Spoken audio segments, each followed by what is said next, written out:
नमस्कार, आप देख रहे हैं इंडिया न्यूज मध्य प्रदेश छत्तीसगढ़ और मैं हूं आपके साथ सचिन दुबे। छत्तीसगढ़ विधानसभा के शीतकालीन सत्र का पहला दिन एक ही प्रश्न पर अटका रहा और प्रधानमंत्री आवास योजना के सवाल पर विधानसभा में भारतीय जनता पार्टी के विधायकों ने जोरदार हंगामा कर दिया और वेल में उतरकर नारेबाजी की। नारेबाजी की वजह से पूर्व मुख्यमंत्री रमन सिंह, पूर्व मंत्री बृजमोहन अग्रवाल, अजय चंद्राकर समेत 7 विधायकों को एक दिन के लिए निलंबित कर दिया गया।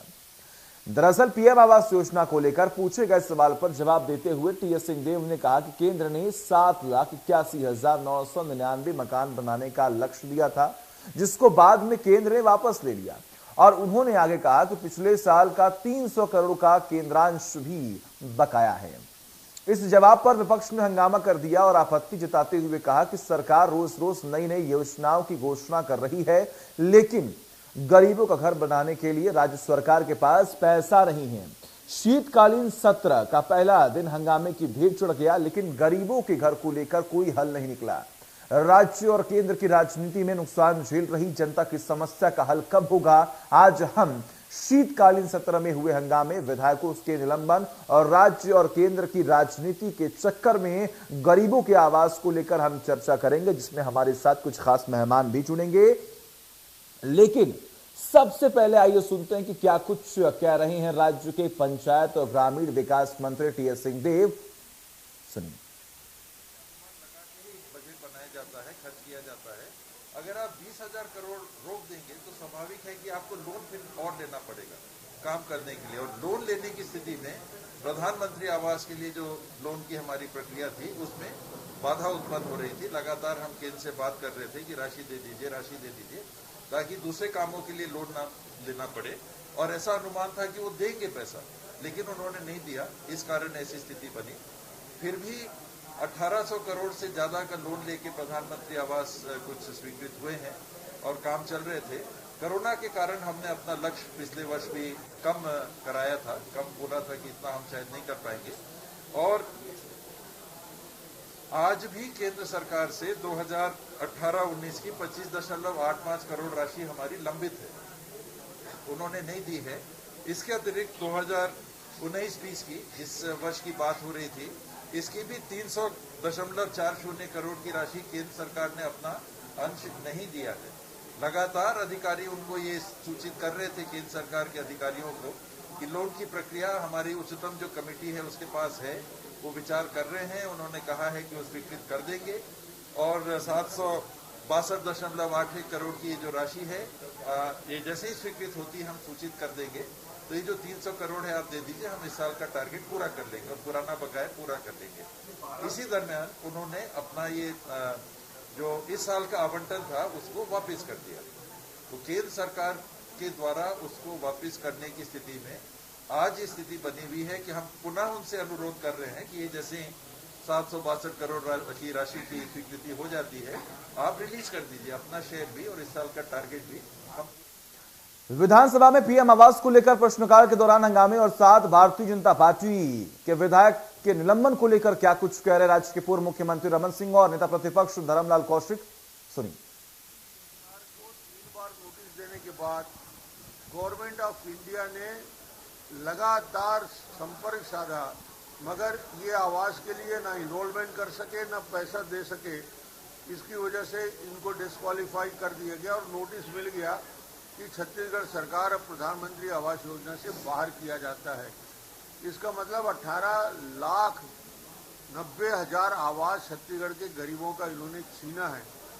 मंत्री जी का कहना है कि बार बार उन्होंने जो अधूरे आवास हैं 2,56,000, उनके लिए 751 करोड़ के लिए लोन के लिए वित्त विभाग को लिखा और उसकी अनुमति नहीं मिली। अनुमति नहीं मिलना राज्य सरकार का फेल्योर है। 18-19, 19-20, 20-21 के लिए मैचिंग ग्रांट ना देना राज्य सरकार का फेल्योर है। ये सरकार वही काम करती है जहां कमीशन मिलता है, गरीबों के मकान में आप कमीशन नहीं मिलता। इसलिए 18 लाख आवास नहीं बना पा रही है, नहीं बना रही है जानबूझ के। काल में प्रधानमंत्री आवास योजना, जिससे गरीबों के हित जुड़ी हुई है, गरीबों को मकान मिलने हैं, और प्रधानमंत्री जी की ये सोच कि 2022 तक सब गरीबों के सर के ऊपर में छत हो, पक्के का मकान हो। लेकिन कांग्रेस के सरकार आने के बाद में लगातार राज्यांश की कमी और राज्यांश की कटौती, इसके कारण में लगातार नुकसान पहुंचाई जा रही है। गरीबों के मकान नहीं बन रहे हैं, गरीब अपना मकान तोड़ दिए, सर्वे हुआ, उसका चिन्हांकित हो गया, जो रह रहे थे वो निवास भी तोड़ दिया। लेकिन ये सरकार उनको जो पैसा नहीं देने के कारण में आज उससे वंचित हो रहे हैं। लगभग 2,74,000 जो आवास है, जो निर्माणाधीन है, उसकी राशि अभी तक नहीं गई है। 7,82,000 जो मकान है उसकी राशि अभी तक नहीं गई है। और दुष्परिणाम उसका ये हुआ कि 2022 तक योजना है, आने वाले जो साल 2022 के 7,82,000 मकान की कटौती होगी। लगभग 18 लाख गरीब लोगों के मकान जो बनने थे, जो मिलने थे, उससे एक बड़ा नुकसान हुआ है। आज उसी विषय को लेकर के हम लोगों ने उसमें सदन की जांच कमेटी की मांग की गई।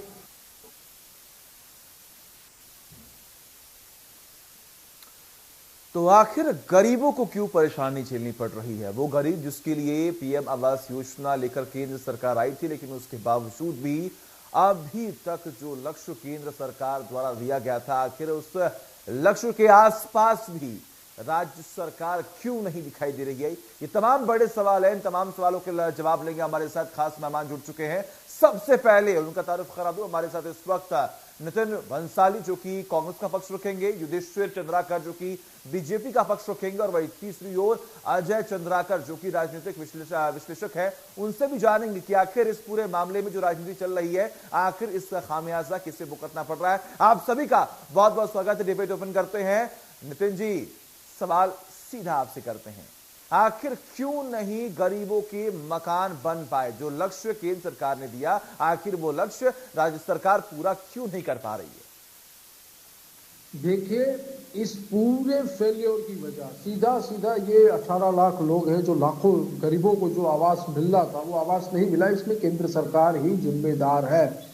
हमें छत्तीसगढ़ सरकार को केंद्र से 20,000 करोड़ रुपया जीएसटी, कोयले की रॉयल्टी के और अन्य मदों के जो केंद्र का हिस्सा है, छत्तीसगढ़ का जो शेयर है वो मिलना है, वो नहीं मिला है। क्यों हमें हमारा पैसा नहीं दे रहे? और अचानक ये योजना को रद्द कर देना और बंद कर देना, कहीं न कहीं इसमें ये नजर आता है कि चाहे धान की बात करें, चाहे किसानों की बात करें, चाहे गोबर खरीदी की बात करें, हर जगह पे इन्होंने विरोध तो किया, पर कहीं पर भी विरोध करके ये सफल नहीं हुए। तो अब किस तरीके से छत्तीसगढ़ की सरकार को केंद्र सरकार द्वारा परेशान किया जाए, किस तरीके से ऐसे फालतू मुद्दे उठाए जाए कि ये जनता के बीच कुछ भी उलूल जुलूल बातें ले जाकर ये समझाए कि देखिए आपके आवास को कांग्रेस ने छीन लिया। ये वही पूरी सोची समझी गई पूरी रणनीति है, षड्यंत्र है, जो कि केंद्र की मोदी सरकार ने किया है। हमेशा सौतेला व्यवहार, चाहे वैक्सीन की बात हो, चाहे धान की बात हो, चाहे बारदाने की बात हो, चाहे जीएसटी के पैसे हमको जो राज्य के हिस्से के लेने उसकी बात हो, हर बार किसी न किसी तरीके से अड़ंगा लगाना और छत्तीसगढ़ के साथ सौतेला व्यवहार करना। क्योंकि यहाँ पे जो बुरी स्थिति पूरे देश में, छत्तीसगढ़ में जो भारतीय जनता पार्टी की बुरी स्थिति है वो कहीं पे भी नहीं है। ये बौखलाए हुए हैं।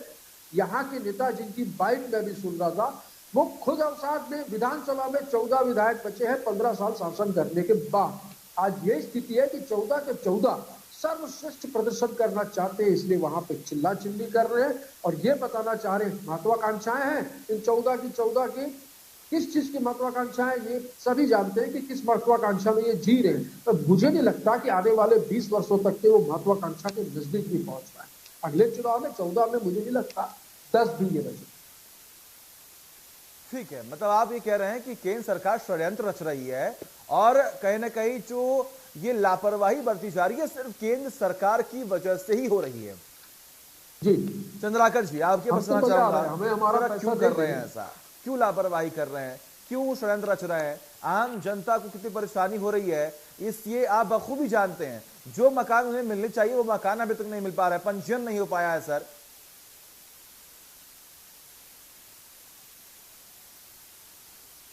चंद्राकर जी।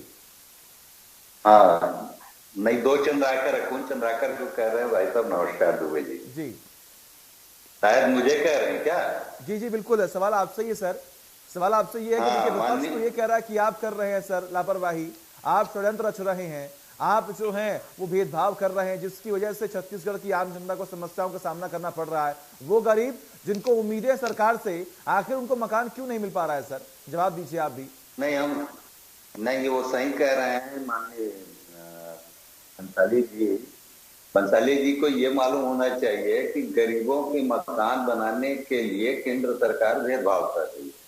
इनको रॉयल्टी वसूल करना है, रेत का माफिया बनाना है और कुछ भी करना है, गोबर में हवाला करना है, ये सब के लिए अपना राज्य सरकार यानी सक्षम है। इसके लिए कुछ नहीं है इनको। एक गरीब के मकान झोपड़ी मंगाना है, उसमें 1 रुपये को मिलना नहीं है, टोटल का टोटल डायरेक्ट वहां पे गरीब को ही पैसा जाना है। तो ये राज्यांश देने के बजाय 50 मांगना क्यों करते हैं? एक तो किसान अलग परेशान, गरीब अलग परेशान कर रहे हैं क्या ये यानी ये कांग्रेस सरकार? मुझे ये समझ में नहीं आता। ये क्या मात्र अपने खानदान एक अपने कांग्रेस के एक मात्र खानदान के एक खिदमत करने में ही लगे हुए हैं, आगे पीछे लग रहे हैं, उसी के लिए तैयार हैं। आप लोग किसकी भक्ति कर रहे हैं? आप पहले मेरे को बोलने दीजिए। नहीं, आप खानदान की बात कर रहे हैं, आप खानदान की बात कर रहे हैं, तो कहाँ है अडवाणी जी, कहाँ है मुरली मनोहर जोशी जी, कहाँ गए आपके सारे वरिष्ठ मंत्री? और चंद्राकर जी देखिए एक ही बात रखिए, क्योंकि ये इतना संवेदनशील मामला है। एक तो आम जनता आप सभी से उम्मीद करती है, चाहे वो केंद्र सरकार की बात कर ले या फिर राज्य सरकार की बात कर ले, अगर इनकी समस्याओं का समाधान नहीं होगा तो आखिर आम जनता कहाँ जाए? ये तो गरीबों की सरकार है, किसानों की सरकार है, बहनों की सरकार है, ये कैसे कह सकते हैं? इन्होंने अड़ंगा लगाया है, इन्हें एक्सेप्ट करना पड़ेगा। अच्छा, हमारे 20,000 करोड़ रुपया लेना है, दे दो। हमारे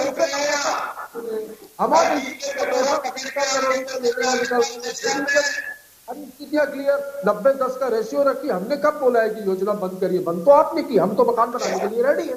नहीं, बंसाली जी सुनिए मेरी बात सुनिए। बंसाली जी, जब केंद्र सरकार की तरफ से नियम है कि आपको 60% केंद्र रहेगी, 40% जो है वो राज्य सरकार देगी, तो ये नियम आपके लिए क्यों बदले?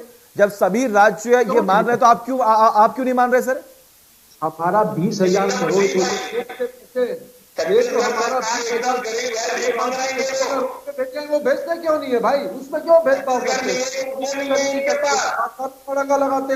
चावल लेवी में लेने की बात आती तो बोलते भारतीय खाद्य कहीं ना कहीं से छत्तीसगढ़ को परेशान करना, छत्तीसगढ़ के विकास को केंद्र की तरफ से किस प्रकार बाधित करना, उस काम में लगे हैं। इनके प्रवक्ता टीवी चैनल जो वहां से लिखता बोली उसी को ये ठीक है सर होल्ड। अजय जी, आपके पास आना चाहूंगा।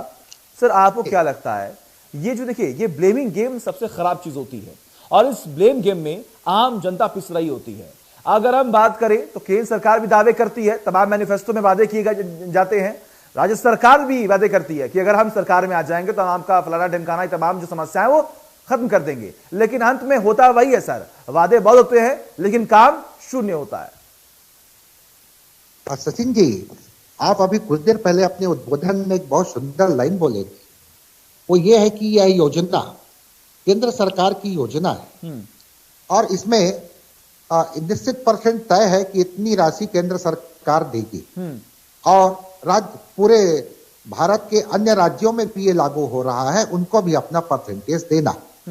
लेकिन यहाँ पर फेडरल सिस्टम में इसको 2 रूप में देखना बहुत जरूरी है सचिन जी। बिल्कुल। पहला तो ये है कि केंद्र में बीजेपी की सरकार है, बीजेपी शासित जो प्रदेश है वो फेडरल सिस्टम में अलग बात पर हम यहाँ पर उसको अलग दृष्टि से देखना है। ठीक है। और केंद्र में बीजेपी की सरकार है और प्रदेश में कांग्रेस की सरकार है, तो इसका जो विश्लेषण करेंगे तो दोनों में अंतर आ रहा है, बहुत महीन लकीर है सचिन जी।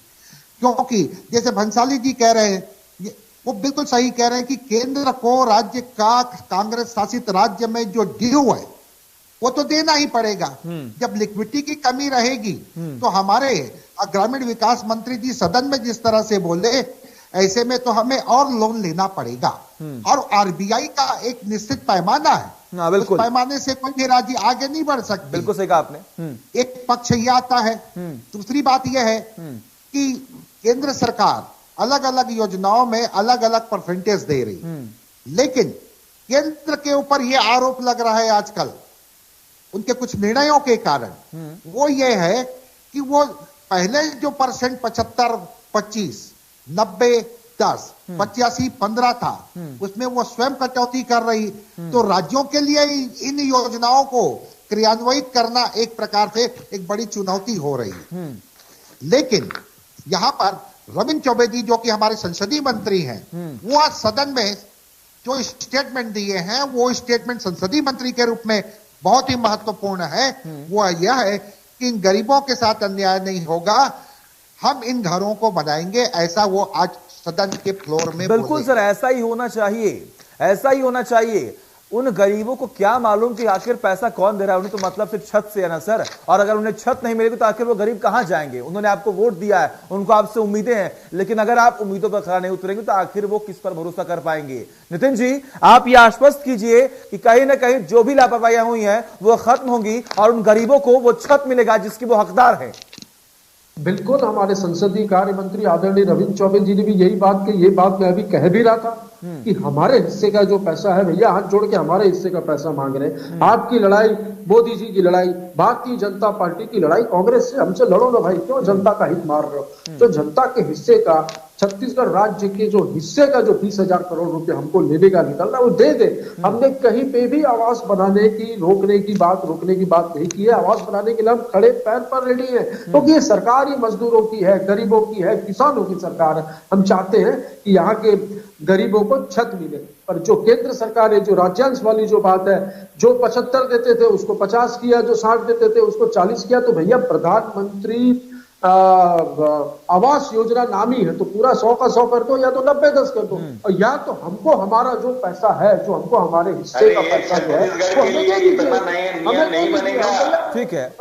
युधिष्ठिर जी, आऊंगा मैं आपके पास। सवाल चलिए आपसे ले लेते हैं, जो पैसा बकाया वो आखिर क्यों नहीं दे रहे सर?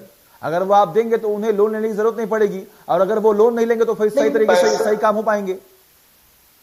देखिए, पैसा बकाया ये फाइनेंस का मामला है, ये फाइनेंस में जाकर मामला फाइनेंस का हो, विभाग तो आपके अंडर ही है ना सर। दूसरी चीज सरकार तो तमाम चीज देख रही है। उन्होंने कहा, जैसे अजय जी ने भी कहा, अजय चंद्राकर जी ने भी कहा कि यहाँ पे राज्यांश को कम करना चाहिए। क्या छत्तीसगढ़ इतना गैर बीता हो गया है? 15 साल के, 30 साल में इतना भिखारी हो गया कि यहाँ पे सर ठीक है, एक मिनट सर। चंद्राकर जी, आप ये बताइए, आपके लिए राज्य सरकार महत्वपूर्ण है या फिर आम जनता की समस्याओं का समाधान कैसे भी हो ये महत्वपूर्ण है? छत्तीसगढ़ में महिलाओं की सुरक्षा की क्षमता है। बंसाली साहब, आऊंगा मैं आपके पास। बंसाली साहब, देखिए, डिबेट ऐसे मत कीजिए, नहीं ऐसे नहीं, एक डेकोरम होती है, उसे आप मेंटेन करें। ठीक है, आऊंगा मैं आपके पास। बंसाली जी, देखिए प्लीज ऐसे मत कीजिए। चंद्राकर जी आप भी सुनिए सर। देखिए, ऐसे मत कीजिए, प्लीज ऐसे मत कीजिए, टाइम वेस्ट मत कीजिए। बिल्कुल नहीं सर, मेरे सवालों का सीधा जवाब दीजिए आप। चंद्राकर जी, आपने कहा राज्य सरकार में पैसे की कमी है। महत्वपूर्ण बात यह है कि पैसा खत्म हो या ना हो, या राज्य में सरकार किसी की भी हो, आम जनता की समस्याओं का समाधान होना चाहिए, कैसे भी हो। इस बात को आप मानते हैं? इस बात को आप मानते हैं? हाँ या ना में जवाब दीजिए सर। मुझे समझ में नहीं आता है डॉक्टर चंद्राकर जी कैसे कह रहे हैं कि एक साइड मतलब प्रधानमंत्री जी का गलत है, यानी केंद्र सरकार गलत है कह रहे हैं, ये मुझे समझ में नहीं आता। आपको कुछ भी समझ नहीं आया?